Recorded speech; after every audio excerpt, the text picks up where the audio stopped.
You know, before reptiles, I didn't have any friends.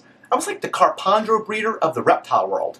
But now, thanks to all the tireless work done by USARK, I now have reptiles, and I now have lots of friends. I have plans like every Saturday night. And I want you to have plans every Saturday night and have lots of friends, and I don't want you to die alone. So I want you to support USARK. So please, do what you can to support USARK. Hey, welcome to video number 42, everybody. It's been a while since I saw everybody, probably at least a couple months. Hey, hope you enjoyed that intro. That 30-second clip was actually part of a almost 2-minute clip I recently shot for USARK. So if you don't mind, check over to the USARK channel, check out that video in its entirety. You guys tend to like my sense of humor. A lot of dad jokes, or as I like to call them, rad jokes in that video, so I think you guys will really enjoy it. These guys are not really cooperating. So what are we going to do in today's video? We're going to get into Boelens Pythons. We're going to talk a lot about the pricing of Boelens Pythons, how they go from being wild caught over in Papua New Guinea for $300 to $500 and eventually end up on Morph Market for $10,000 to $12,000. So I'm going to walk you through that process. I'm also going to walk you through the process of, are they actually captive bred? Are they actually wild caught? I'm going to clear up a lot of those things for you today. And I also, in the last couple of months, I acquired a lot of new animals. By the way, this is a 2-year-old male, and this is a 1-year-old female. Both have already gone through their onogenic color changes. Also, in interest of full disclosure, these are not my animals, guys. I wish so badly they were. I wish so badly I could keep them. I do not have the space that they deserve, and I cannot provide the environment they deserve also. So I actually brought these in for a friend who's going to be picking them up shortly, but I'm really enjoying them while I get to keep them. And as I was mentioning, we're going to get into, I got a bunch of Amazon Basin emeralds in. Now, if you guys watch my videos on a regular basis, you know that I recently got a group of about 8 of them a couple months ago. However, I recently probed that group because I bought them unsexed. It turned out I had 6.2. So I want to show you some females I recently picked up. So I'm going to get these guys put away, and why don't I show you guys some new Amazon Basin emeralds. Hey, so about 6 to 8 months ago, I acquired a group of 8 Amazon Basin emeralds, and I bought them unsexed. They were still a little bit too small at that time to probe them comfortably, at least where I was comfortable probing them. The seller didn't want to probe them either, so I was happy to pick up the group of 8 and just raise them up for a little bit and then probe them. Well, the good news is that they all grew up to be amazing animals. The bad news is I had 6.2. For those of you who follow me on Instagram, and again, I can't stress that to you guys enough. I'd like to make as many videos as I possibly can. You guys know I don't make as I don't do them as often as I wish I could. But so therefore, if you're looking for my available animals, I always post everything on Morph Market, but what I always do is I put everything on Instagram as well. So if you're not following me on Instagram, please do so, because especially if you watch my channel, I want you guys to have first crack at my animals. It is GS Reptiles on Instagram. At GS Reptiles, I guess, on Instagram. But I post everything there, and I recently posted 4 of the original group of males. Here's one of them I posted. Look how gorgeous that animal is. And if I just didn't need, I don't need 6 males. That's what it comes down to. So I held back 2.2 animals from that original group. And with that in mind, and again, I posted this animal on Instagram, and I think I posted the 4 males, and every one of them, I think, sold within 48 hours. So they go really quickly. So again, please follow me on Instagram. So that's one of the males I posted and sold. But what I want to show you guys, because I was so short on females, fortunately or unfortunately, a good friend of mine decided he's going to take a break from reptiles for a little bit, and he had 3 females he had been raising. They're 2 years old, so I want to show you those animals right now that I picked up probably about a month ago at this point. This is one of them, and I just want to show you how pretty that girl is. So she's just a 2-year-old female Basin, and just for size comparison, guys, that's the difference between a 1-year-old and a 2-year-old animal. I couldn't tell you how many grams. I would approximate this animal maybe, 200 to 300 grams. This animal's probably in the 400 gram range, but they grow slow, which is why a female takes about 6 years to mature. And these are 2 years old, and these are on 1/4-inch perches, and I'm going to leave these on 1/4-inch perches for quite some time. And as always, specialty Enclosure Designs, David Brahms makes all my perches. So if you're looking for perches, Specialty Enclosure Designs. David is all over Facebook. He's all over Instagram. You can also find, so you can find him in those places. Here's the other 2 females I wanted to show you guys. This one is particularly unique looking. And guys, don't think for a second, just because I I'm spoiled and I get to buy a lot of different animals that, you know, pretty frequently. Don't think I don't freak out or I'm not super excited when I get animals like this in. I'm down here all the time, as my wife will attest, staring at them. I absolutely love them and feel super fortunate to get them and raise them. And right now, my total, I have 2.5 basins is what I have right now. And let me just show you the third female basin I recently got in. And at this size also, I'm feeding weaned rats for these 2-year-old animals. But look at that thing. Is that ridiculous or what? Super sweet animals. And I just love that girl. You can really see the blue on her as well. So that's it. So yeah, 2.5 total basins. It's going to take a while to raise these up. I'm going to say another at least 3 years, 3 to 4 years before I'm going to be able to get them up to breeding size. And I'll keep you guys posted. So wish me luck in raising this group. And I think now we're going to get into an awesome, that I think you're going to really appreciate, Boelens Pythons discussion. Okay, guys, I'm hoping I can clear some things up in regard to bringing Boelens over to the United States from Papua New Guinea. Also, this is going to be a fun drinking game. As you can see, I have my fireball right here. And every time I use the word allegedly, I want you guys to take a shot. I'm going to be using the word allegedly a lot. There's a lot of gray area here. The figures I'm giving are not specific numbers. They're pretty damn close. But I'm just kind of give you guys an idea of how baby Boelens get from Papua New Guinea over to the United States and how they kind of go from up to $500 that the trappers are being paid to catch these animals up to $10,000 to $12,000 as we see them on Morph Market. And again, I'm not a hypocrite, by the way, before I get into this information.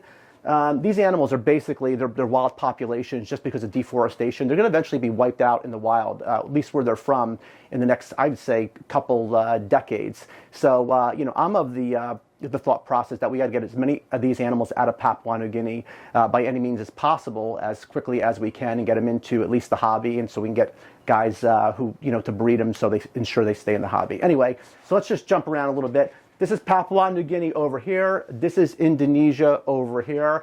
This is where the trappers are, and this is where the Boelens are in Papua New Guinea.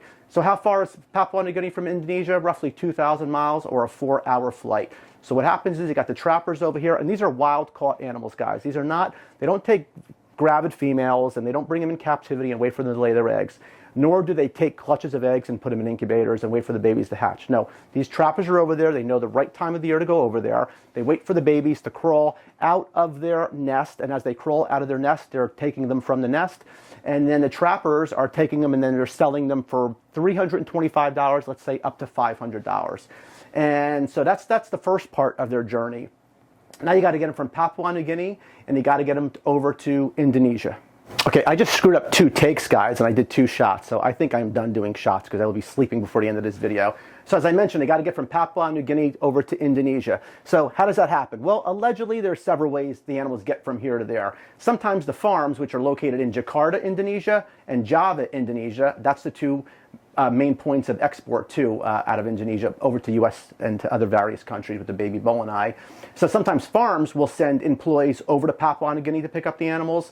Sometimes airline employees will take the animals over from Papua New Guinea to Indonesia. And sometimes even government and military officials will, believe it or not, bring the baby Boelens from Papua New Guinea over to Indonesia. And actually, if you look as recent as September of 2022, so literally 2 months ago, if you Google Indonesian Navy battleship smuggles rare animals from Papua, you can actually read exactly how it's done. So, you know, and there's a lot of things that are happening here. Again, there's a lot of gray area. I'm not going to, you know, I'm just going to, like I said, use the word allegedly. So how do the animals legally, because it's not legal to take the animals out of Papua New Guinea, okay, guys? So how do the animals get through export customs at Papua New Guinea? I have no idea. You guys can take a guess just like I'm taking a guess. And then how do the animals, once they get out of Papua New Guinea and they're on a plane, and how do they get into customs import in Indonesia and get into Indonesia? Again, we can all wager a guess. How would animals illegally get from one country to another country? I don't know. We can all, like I said, take a guess together, and I have some really strong ideas on how that may happen, but I'm not looking to accuse anybody here. I'm only walking you guys through the process. So now what happens is the animals that were just caught for $325 to $500 each are now going to land in the farms, okay, in Jakarta and Java. And there's not an endless supply of farms over in Indonesia. These are actually, you know, registered farms over there. I think I don't know how many farms are allocated, but you just can't go over there and open up a farm. So now the farms are paying for that same baby Boelens that was just caught for $325 to $500. Now they're paying anywhere from $1,000 up to $1,600 for those same exact babies. So as you can see, they just multiplied quite a few times in price. And those animals are still not even in the U.S. yet. So now what happens with those $1,000 to $1,600 animals from the farm, and how do they get over to the U.S.? Let's talk about that. So now you're at a farm and you have a nice batch of wild-caught baby Boelens pythons. So, you know, you can't export wild-caught baby Boelens pythons, but what you can export are, you know what? I'm going to bring back a friend who knows a lot more about this part of the baby Boelens journey than I do. So why don't you guys give me a hand welcoming back. This is Mr. Andrew Mice Clay. I never thought that bald tool would stop flapping his gums. What do we got here? Indonesia, Papua New Guinea? This reminds me, I once took a chick fishing in this part of the world. We didn't catch nothing, but she still went home with a big red snapper. Oh! Now the mice man is going to tell you the two most important words throughout this entire process. And those two words, allegedly, are parental stock. You see a lot of these farms, they got some Boelens, they got some adult Boelens they may have had on the farm for years, probably trying to breed them. Maybe successful, maybe not. Probably not, allegedly. But what happens is, you get yourself some baby wild-caught Boelens. Now check this out. These wild-caught Boelens, suddenly, you hatched them from the parental stock that you had earlier. Now your wild-caught baby Boelens are suddenly captive bred baby Boelens and, oh, exported out of Jakarta and Java, Indonesia they go, to the United States or other countries. They might land in the United States for, I don't know, $4,000, $6,000 to the importers. That's basically how you take a $325 to $500 baby Boelens wild caught, and it gets exported from Indonesia to an importer in a country near you for $4,000 to $6,000. Allegedly. Oh! So guys, look, I'm just providing you with a bunch of information. Am I saying that every baby Boelens that comes into the United States from Papua New Guinea is a wild-caught baby? Well, I'm just saying that I'm giving you as much information as I possibly can, alleged accurate information for you guys to draw your own conclusions. That's really what I'm trying to do. I'm just giving you the information. You guys can do with it what you want. I think it's just important to differentiate between, the stuff coming in from Indo and actual captive bred and born baby Boelens by people who put a lot of time into breeding them. Guys like, Quetzal Dwyer, who bred them, and guys like Frederick Essinger, who actually produced 5 clutches. Guys like Keith McPeak here in the United States, who haven't produced them yet, but he's just really working hard, doing a lot of due diligence on trying to get these animals to breed. So I just want to make sure those guys get appropriate credit, because I'll tell you something, if you compared the pricing, especially as expensive as the imported babies are, showing up on Morph Market for babies, $8,000 to $8,500, a year-old animals for $10,000 to $12,000. If they were captive bred and born in an actual collection, whether it's over in Europe or here in the United States, those animals would be substantially higher priced. They'd probably be, I would imagine, $15,000 to $20,000 each. And by the way, I did mention some people who did breed them. There's far more than those. In fact, if you get this book by Ari Flagel, this is Serpents in the Clouds. It's all on Boelens. It is an amazing book. I would absolutely check it out if I were you guys. Lastly, on Boelens is that I think, the importers sometimes get a bad rap, because the prices are so high and people are going, wow, they're so greedy. They're coming out of the wild. They're probably not paying that much money for them. But the reality is, think about how many hands are in the pot, right? So when you see somebody importing these animals and selling them for thousands of dollars, what you have to take into consideration is they're taking a major risk in the sense that, these animals could arrive DOA. They're going to be out a ton of money. Oftentimes, these babies are not even established. They have to get the babies established and feeding before they can ever sell them. So when you're seeing these price tags of, from an importer, let's say of whatever, $6,000 to $8,000 and then being resold for $10,000 to $12,000, they're a high dollar animal. I hope they can get into the right hands. I hate when people buy lone males and just show them off on social media all the time. That always drives me up a wall. I really want to get get them getting into the right hands. But the reality is, you know, they are expensive animals, and when people import them, they're taking a lot of risk involved. So again, I'm just making sure that people don't look at these prices and go, wow, these guys are so greedy. Well, they're not getting them for an inexpensive amount of money, guys. They're paying a lot of money for them. So keep that in mind when you're seeing these high price tags as well. Hey guys, thank you so much for joining me today on video number 42. I hope to get the next video out sooner rather than later. Hope everybody had an amazing Thanksgiving as well. And hey, this is a silver Savu. This is a male I produced this year. 2022 baby, well established. I never really mention animals I have available in my videos, but this guy is available. He is my last available Savu Python for this year. I toy with the idea all the time of holding back more silvers, but I'm going to let him go. So anybody looking for a gorgeous male silver Savu Python, and he hadn't even gone through his onogenic color change yet. Watch what these things look like in the year. It's pretty amazing. You could just send me an email at gary@gsreptiles.com or hit me up on Instagram at gsreptiles on Instagram. But anyway, thank you again so much for watching video number 42 today. And I hope to see everybody in a couple weeks. Oh, and lastly, US ARC. They do so much for us and ask so little from us, so please, they need your support more now than ever. So check out US ARC and make sure you subscribe to them on YouTube as well. I will see everybody in a couple weeks. Who has the best YouTube channel? Me